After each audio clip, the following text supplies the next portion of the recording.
My mom would be at all my sporting events. Let's say I was playing football, okay? My mother would be on the sidelines, and if the play on the field started going one way, my mother would run along like, Mark, get him, get him! I'd be like, oh my gosh. I'd get in the huddle with the other guys. They go, Mark, is that your mother? I go, no, I never saw her before in my life. See, the greatest gift my mother ever gave me, she believed in me. I have overdosed on drugs on 3 occasions where I should have been dead. But I believe I was kept here for a reason. You show me your friends, I will show you your future. How do I know this? I hung out with losers, and I became the biggest loser of them all because I gave up everything I dreamt about as a little boy because of who I chose to surround myself with. My friends would drive me home at 2, 3, 4 in the morning. We'd be drunk and high, laughing in the car. We'd pull up in front of my house in New York. They go, Mark, the light's on. I go, oh man, my mother's up. See, my mom wouldn't go to bed until she knew her son was still alive. I'd walk in, she'd say, hi Mark, how was your night? I go, it was good, Mom, I'm just going to go to bed. She goes, can I talk to you for a minute? I go, Mom, I'm tired, I'm just going to go to bed. She goes, Mark, I haven't seen you all day and all night. Can I please talk to you? I said, man, just leave me alone. You bug me. I'd slam my bedroom door on the one person who believed in me. I was on a worldwide tour and we were wrestling overseas in Japan. After my wrestling match, I went upstairs in my hotel room and I fell asleep. There was a knock at my door at 3 o'clock in the morning. I got out of bed, I looked through the safety window and I could see it was a Japanese promoter. So I opened the door and he said, Mark, you need to call home. There's been an emergency. I went and got on the hotel room phone. I called back to the United States and said, hey, what's going on? They said, Mark, I don't know how to tell you this. I said, just tell me what happened. I suddenly started crying. They go, Mark, I can't tell you. I said, just say it. They said, Mark, your mother died. I just threw the phone down. I ran out of my hotel room.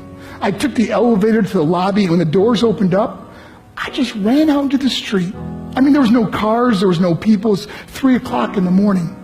And I walked down the middle of a street in Hiroshima, Japan, and I remember looking up and just saying, Mom, I am so sorry. I flew home for her funeral, and I was so nervous to walk up to her casket, so I just stood way in the back.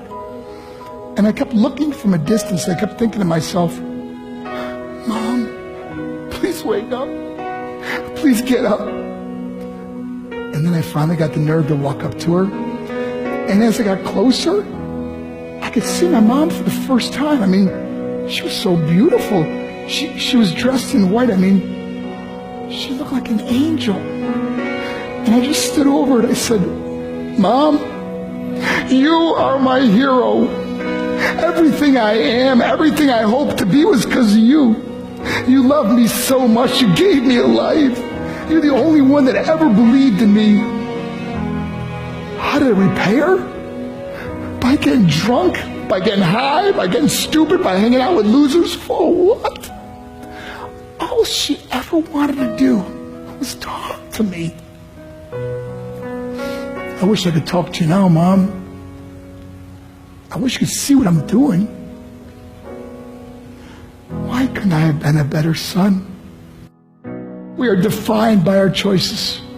But if you surround yourself with people involved in drugs and alcohol and pills, it's a dead end. I'm not here to preach to you. I'm here to tell you I lived that life. It leads to broken hearts, broken relationships, broken dreams, and death. For what? To get high? If you have a mother or a father, when you go home, tell them how much you love them.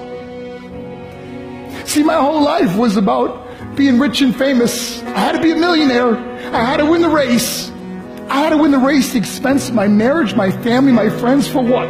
To be all alone in the world? I learned what is truly important, and that is how precious this gift of life is, and our families, and how quickly it can be taken away. See, I no longer live in time. I live in moments. See, it's not what's in your pocket that matters. It's what's in your heart that truly matters. Love Love is just a word until somebody comes along and gives it meaning. You're the meaning.